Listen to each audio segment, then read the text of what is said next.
4:47 de la mañana. El hangar está cerrado. Sin luces, 3 candados en la puerta principal y cámaras de seguridad privada mirando hacia todos lados. Desde afuera parece exactamente lo que dicen los papeles. Una instalación de mantenimiento de aeronaves para empresas de aviación ejecutiva.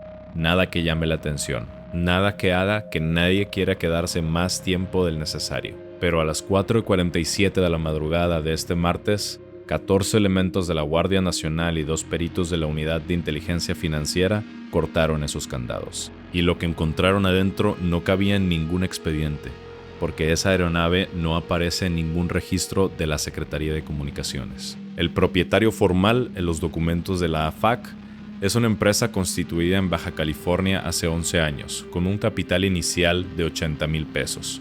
Una empresa de papel. Y la persona que usaba ese jet, que subía a esa cabina con regularidad, que dejó ahí adentro lo que ahora tiene a los analistas de inteligencia financiera trabajando sin parar. Es alguien que lleva años diciéndole al pueblo de México que ella pelea por sus intereses. Lili Telles, quédate. Porque lo que encontraron en ese jet va mucho más allá del dinero en efectivo. Hay algo en esa aeronave que cambia la forma en que tienes que entender cómo se financia la política de oposición en este país. Y nadie lo había publicado antes de hoy. Lo que encontraron en la tercera sección de esa aeronave es lo que ningún perito esperaba. Llegamos a eso. Quédate. Lili Telles lleva años frente a los micrófonos, diciéndole a México que ella es diferente, que el PAN tiene las manos limpias, que ella no le debe nada a nadie. Y mientras tanto, ese hangar llevaba 11 años cerrado, con 3 candados y con la verdad adentro. Si eso te genera la misma rabia que a mí, suscríbete ahora y activa la campana. Este canal existe para abrir los hangares que otros prefieren dejar cerrados. Para entender lo que Harfuch encontró esa madrugada hay que conocer a Lili Telles, a la real, no a la que sale en los clips de YouTube levantando la voz en tribuna y acumulando millones de reproducciones, a la que construyó una carrera entera sobre una imagen que muy pocas personas en México han tenido el tiempo o la paciencia de rascar con cuidado. Lili Telles Hernández nació en Hermosillo, Sonora, en 1968. Estudió comunicación. Trabajó durante 2 décadas en televisión y radio como periodista, primero en Televisa Hermosillo y después en medios nacionales. Era buena. Tenía cámara, sabía construir una historia, entendía que la emoción mueve a la gente mucho más que los datos. Eso lo aprendió en la televisión y nunca lo olvidó cuando entró a la política. Llegó al Senado en 2018 con Morena, con AMLO. Firmó las listas, se sentó en las curules de la izquierda, votó con el bloque oficialista durante meses y después, en 2020, anunció que se separaba, que Morena había traicionado sus principios, que ella no podía continuar en un movimiento que según ella se había alejado de la democracia. Se fue al PAN. Dentro del PAN encontró algo que en Morena no tenía: proyección nacional sin rendirle cuentas al presidente. Un partido que llevaba años en el desierto del poder federal, que había perdido 2 elecciones presidenciales seguidas de forma contundente y que necesitaba con urgencia figuras capaces de generar ruido mediático. Figuras que aparecieran en redes, que provocaran clips virales, que mantuvieran el nombre del partido en la conversación, aunque el partido ya no tuviera poder real para cambiar nada. Telles era exactamente eso, y lo sabía. Su aparición en tribuna el día que llamó dictadora a la presidenta Sheinbaum acumuló 15 millones de reproducciones en 48 horas en plataformas combinadas. 15 millones.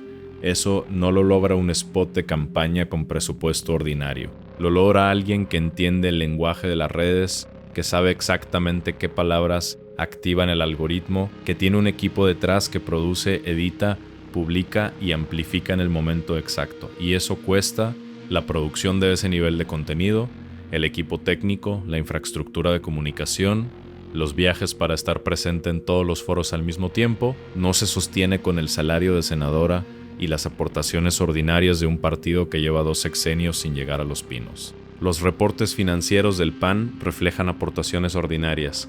Los informes del INE muestran los gastos declarados de campaña. Todo en orden, todo con sello y folio. Pero hay una pregunta que esos documentos no responden. ¿Tú has conocido alguna vez a alguien que cambie de convicciones políticas de fondo en 2 años? ¿Alguien que pase de firmar la agenda de un presidente a convertirse en su crítica más feroz en menos de 24 meses? Escríbeme abajo qué piensas.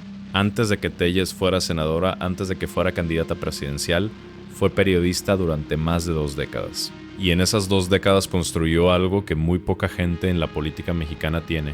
Una red de contactos que cruza partidos, que cruza sectores, que cruza fronteras. Un periodista que trabaja durante 20 años en televisión nacional no solo acumula fuentes, acumula favores, acumula información sobre personas que prefieren que esa información no salga. Acumula relaciones con gente que en un momento necesitó un micrófono o necesitó que una historia no llegara a la pantalla. Eso es capital. El tipo de capital que no aparece en ningún reporte financiero, pero que en la política mexicana vale tanto o más que el efectivo en una maleta. Cuando Telles entró al Senado con Morena, muchos analistas se preguntaron por qué AMLO la quería en las listas. La respuesta más común era que necesitaba figuras mediáticas del norte del país. Pero había otra lectura. Una persona que lleva 20 años en televisión nacional tiene acceso a archivos, a grabaciones, a conversaciones que en determinado contexto pueden ser muy útiles para quien las tiene.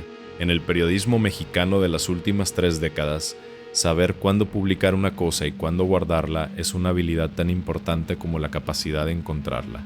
Eso no es una acusación, es una descripción de cómo funciona el ecosistema mediático y político en México. Y es el contexto en el que hay que leer la trayectoria de Telles, que pasó de Morena al PAN sin perder un solo contacto relevante en ninguno de los dos mundos. ¿Crees que ese movimiento fue una decisión ideológica genuina o una movida estratégica calculada? Comenta la palabra decisión si crees que fue convicción, o la palabra estrategia si crees que fue cálculo político puro. Veamos qué opina nuestra comunidad. Los movimientos de dinero asociados a 3 empresas vinculadas indirectamente a la red de proveedores de Telles presentaban patrones que los analistas de la UIF describen con una palabra muy concreta: estratificación. El dinero entraba de una fuente, pasaba por 2 o 3 capas de empresas intermediarias y llegaba a un destino final que en los estados de cuenta parecía completamente ordinario. El problema para quien armó ese esquema es que los analistas de la UIF llevan años aprendiendo a leer exactamente ese tipo de patrón, y uno de esos patrones llevaba a un hangar privado en las instalaciones del ICM. Lo que encontraron dentro de esa aeronave empieza ahora. Quédate porque lo que viene es la parte que nadie publicó. El hangar no estaba a nombre de Telles.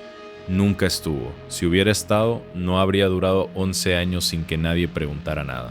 Estaba registrado a nombre de una empresa llamada Servicios Aeronáuticos del Noroeste SADCBE, constituida en Tijuana en 2013 con un capital declarado de 80,000 pesos y 2 socios, un contador de Hermosillo y un abogado de Mexicali que tienen en común una sola cosa verificable en los registros públicos. Ambos trabajaron en algún momento de su carrera para firmas relacionadas con contratos de servicios en el estado de Sonora durante el periodo en que los gobiernos de ese estado eran del PAN.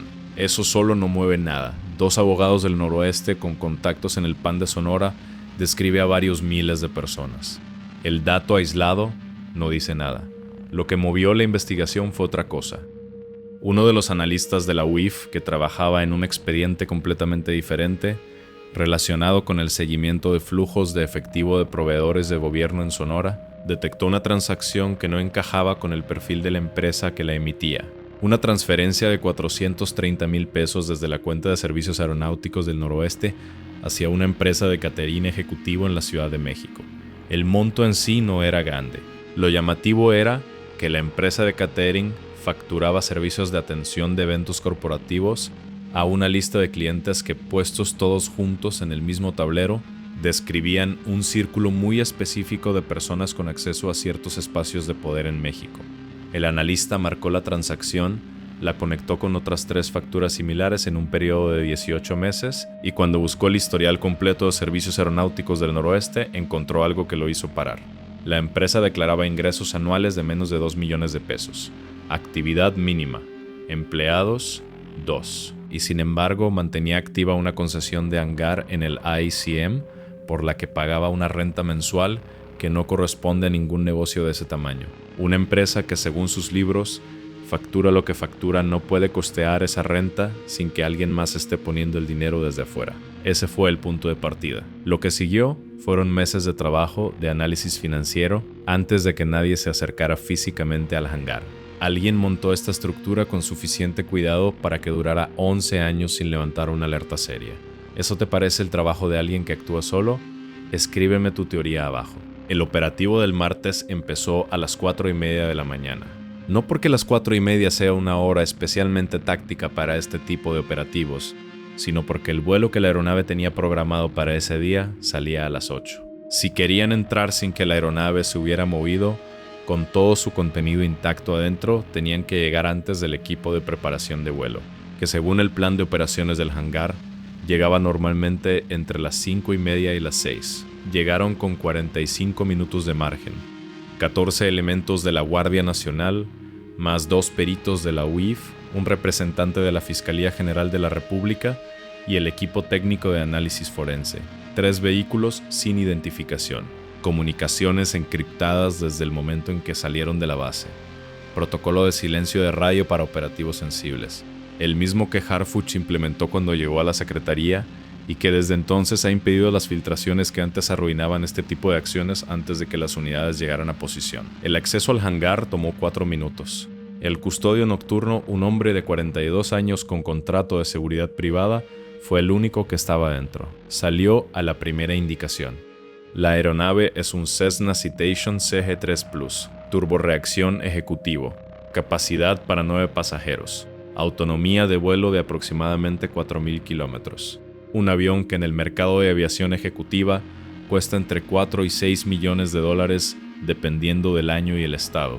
El registro de vuelos almacenado en el sistema de la AFAC bajo el número de matrícula de esa aeronave muestra 43 vuelos en los últimos 3 años. Destinos recurrentes: Ciudad de México, Monterrey, Hermosillo y 4 vuelos internacionales, 2 a Miami, 2 a Madrid. El interior estaba en perfectas condiciones: cuero beige, madera oscura en los paneles, sistema de comunicación satélite instalado de fábrica. Y en el compartimento de almacenamiento bajo los asientos traseros, en una maleta rígida con cerradura de combinación, lo primero que encontraron: efectivo, dólares americanos. Los peritos contaron en primera estimación durante el operativo. El número exacto está siendo verificado billete por billete, pero la primera estimación que los elementos comunicaron al terminar el cateo está en el rango de varios cientos de miles de dólares, en efectivo, en una maleta, en un avión que según los registros oficiales pertenece a una empresa con 80,000 pesos de capital inicial. La tripulación habitual de ese avión, según los registros de vuelo de la FAC, era siempre la misma: 2 pilotos con licencias vigentes y sin antecedentes penales, en ninguna base de datos mexicana. Hombres contratados a través de una empresa de servicios de aviación con domicilio en Monterrey, que en sus registros públicos aparece como proveedora de pilotos freelances para vuelos corporativos. Los peritos que revisaron esa empresa encontraron que el único cliente activo que podían rastrear con documentación completa era Servicios Aeronáuticos del Noroeste.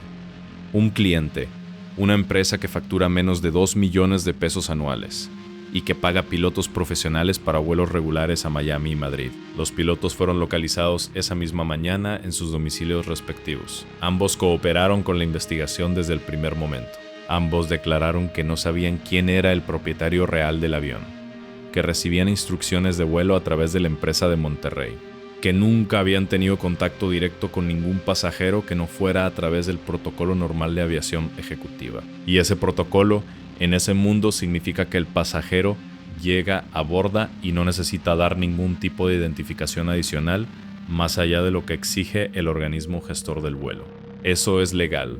En aviación ejecutiva privada, los pasajeros no pasan por los filtros de los vuelos comerciales. Es precisamente por eso que ciertos flujos de dinero y ciertos documentos viajan en aviones ejecutivos privados y no en Aeroméxico.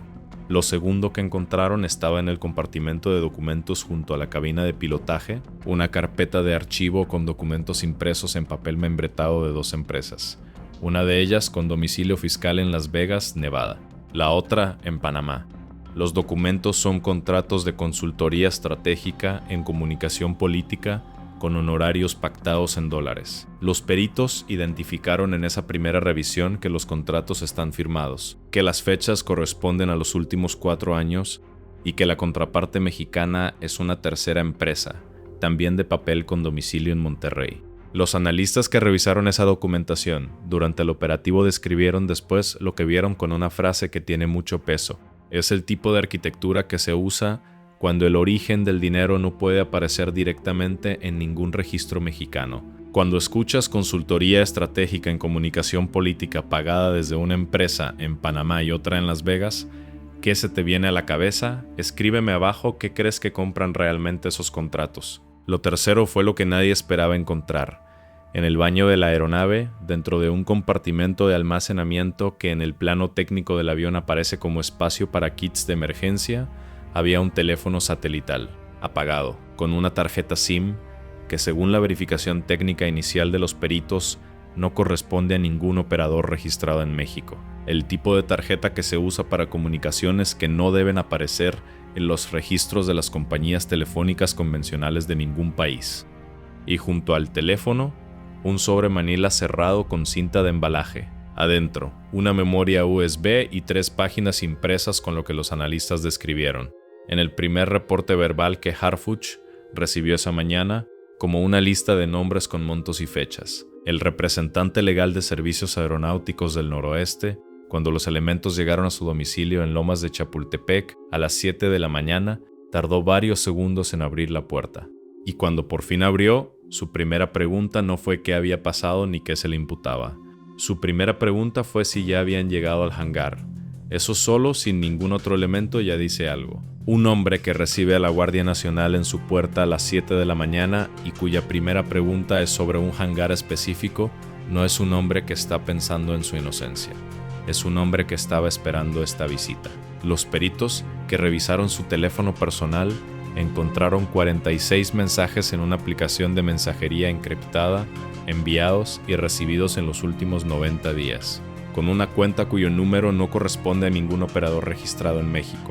Las fechas de los últimos 3 mensajes: el primero, 48 horas antes del operativo; el segundo, 16 horas antes; el tercero, a las 2:43 de la mañana del martes. 3 horas antes de que las unidades cerraran el hangar, alguien le avisó o intentó avisarle. Y no llegó a tiempo, o llegó y no pudo actuar sobre ello. En cualquier caso, el resultado es el mismo. El avión estaba ahí cuando llegaron las unidades. El contenido estaba intacto, y los 46 mensajes encriptados están ahora también en manos de los analistas de la UIF. Alguien intentó avisar antes del operativo y no funcionó.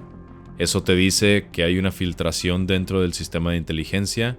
¿O te dice que Harfuch cambió los protocolos de comunicación justo a tiempo? Escríbeme abajo qué crees. Los meses de trabajo previo al cateo no los hizo un equipo grande. Los hizo un grupo pequeño de analistas de la UIF con acceso compartimentado a la información.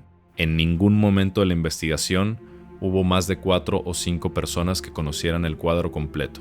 Cada analista tenía su pieza del rompecabezas. Nadie fuera de ese núcleo sabía dónde llevaban todas las piezas juntas, hasta que el operativo ya estaba en marcha. Eso es lo que hace que los 46 mensajes en el teléfono del representante legal sean tan significativos. Si alguien intentó avisar, tuvo que hacerlo desde dentro de ese núcleo muy pequeño o desde un lugar con acceso a información que no debería haber tenido. Y eso abre una pregunta que la investigación ahora también tiene que responder. Lo que es un hecho confirmado desde el martes: el operativo ocurrió, la aeronave fue asegurada, se encontró efectivo en la maleta, se encontraron contratos con firmas de empresas en Panamá y Las Vegas, se encontró el teléfono satelital y se encontró la memoria USB junto a las 3 páginas impresas. Lo que todavía está en proceso: el contenido exacto de la memoria USB, el número preciso del efectivo verificado billete por billete, la identidad real de las contrapartes detrás de las empresas extranjeras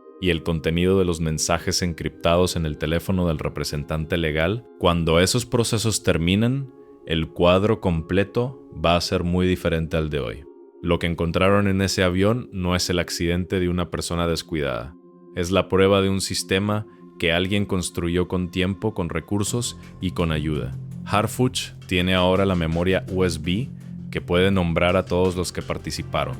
Si eso no te genera rabia, suscríbete de todas formas. Lo que viene ahora es la parte que explica por qué esto no termina en un hangar. A las 11:20 de la mañana del martes, Harfuch apareció frente a los medios en la explanada de la Secretaría. Habló 5 minutos, confirmó el operativo. Confirmó la detención del custodio nocturno y del representante legal de la empresa propietaria del hangar, un hombre de 51 años localizado en su domicilio de Lomas de Chapultepec a las 7 de la mañana. Y confirmó que los materiales encontrados en la aeronave estaban siendo analizados por los equipos especializados. Luego dijo una frase, una sola. Dijo que la investigación apunta a una red de financiamiento político irregular que va más allá de una sola persona. Más allá de una sola persona, en el México de los últimos 30 años, esa frase tiene una historia específica. Cuando un secretario de seguridad dice en público que una investigación va más allá de una persona, esa persona que escucha eso y tiene algo que ver con el caso sabe exactamente lo que significa. Que hay nombres, que hay documentos, que alguien ya está hablando o que los documentos hablan solos. Lili Telles emitió un comunicado esa tarde. Dijo que el operativo era una persecución política, que el gobierno de Sheinbaum usa a Harfuch para atacar a la oposición, que ella no tiene ningún vínculo con esa empresa ni con esa aeronave, y que está lista para comparecer ante cualquier instancia que lo solicite. Esa es exactamente la respuesta que cualquier abogado con experiencia en derecho penal le recomendaría dar en este momento. Negación total. Marco político, disposición pública. Es el manual.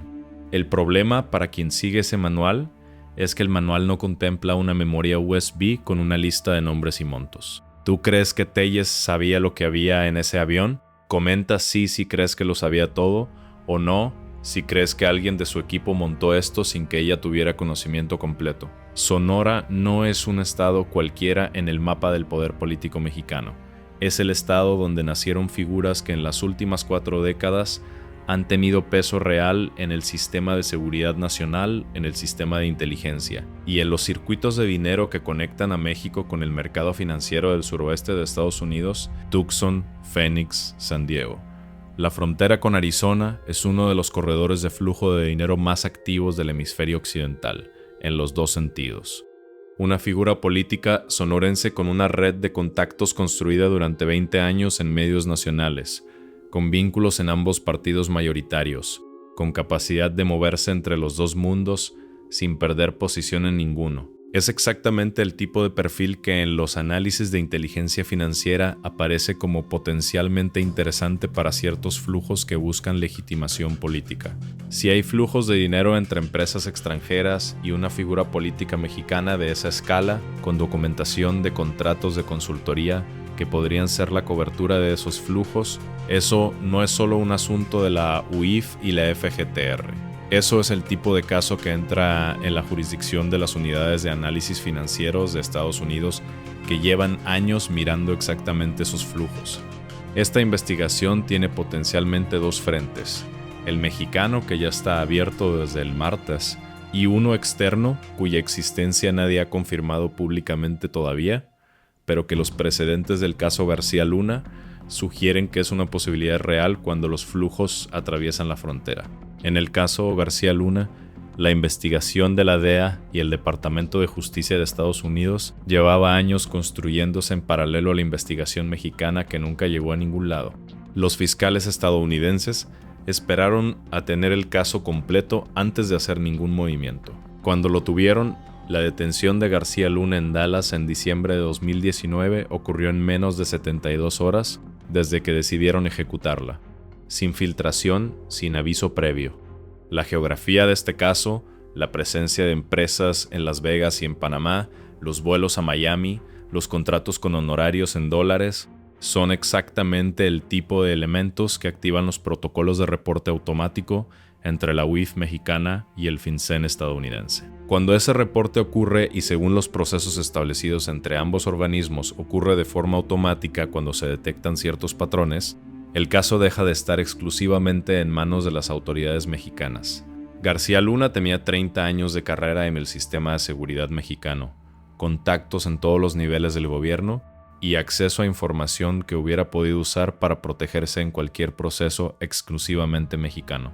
Lo que no pudo hacer fue protegerse de un jurado federal en Brooklyn que pasó 10 horas deliberando y lo declaró culpable de los 5 cargos. ¿Crees que esta investigación llegará hasta los financiadores internacionales o crees que alguien la frenará antes de que llegue a ese nivel? Comenta A si crees que llega hasta el fondo o B si crees que se cierran los operadores locales. Lili Telles lleva años construyendo una imagen, la senadora valiente, la que no tiene miedo, la que dice lo que otros callan. Esa imagen vale millones de reproducciones, millones de seguidores y en un ciclo electoral millones de votos.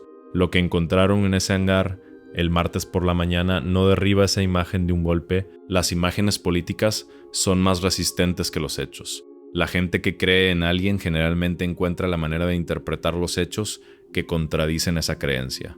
Pero hay algo que los documentos hacen que los discursos no pueden deshacer. Los documentos tienen fechas, tienen montos, tienen firmas. Y una memoria USB con una lista de nombres y números no desaparece porque alguien diga en un comunicado que no tiene nada que ver con eso. García Luna tampoco tuvo nada que ver, hasta que el jurado de Brooklyn deliberó en menos de 10 horas. La diferencia entre este caso y muchos otros que en México terminaron en nada es quién tiene ahora esa evidencia en sus manos. Un secretario de seguridad que llegó a ese cargo después de sobrevivir un atentado con 3 impactos de bala, que sabe mejor que nadie cómo funciona el sistema que dice estar desmantelando, y que tiene el respaldo político y la autoridad institucional para llevar esto hasta donde llegue. Hay una última cosa que merece quedarse en el aire. Lili Telles es la figura de oposición con mayor visibilidad mediática en México en este momento. Eso no es accidental. Eso es el resultado de años de trabajo, de inversión, de una estrategia de comunicación que alguien diseñó y alguien financió. La pregunta que nadie ha respondido públicamente hasta ahora es ¿quién? Los contratos de Panamá y Las Vegas no financian ideas. Financian la infraestructura, financian el equipo que produce los clips que acumulan 15 millones de reproducciones, financian los viajes a los foros internacionales. Y si esos contratos son la cobertura de algo que en realidad no es consultoría en comunicación, entonces lo que realmente financia es una posición política dentro del sistema mexicano. Una posición que a alguien desde fuera de México le interesa sostener. Eso es lo que la memoria USB puede o no confirmar. El hangar está cerrado. El avión está en resguardo federal. El custodio y el representante legal están detenidos. Y la memoria USB está en un laboratorio donde alguien trabaja en este momento para leer lo que tiene adentro. Y la pregunta que te dejo hoy es la más importante. Si en esa memoria están los nombres de quienes financiaron todo esto, ¿crees que México va a poder verlos? ¿O crees que hay protecciones suficientes para que esos nombres nunca lleguen a una pantalla? Deja tu respuesta abajo. Telles sigue en la tribuna. El avión ya no está en el hangar. Y Harfuch sigue moviéndose. Si crees que el pueblo mexicano merece saber quién financia la política de este país y con dinero de dónde, dale like a este video, suscríbete y activa la campana. Porque cuando esa lista salga, va a salir aquí.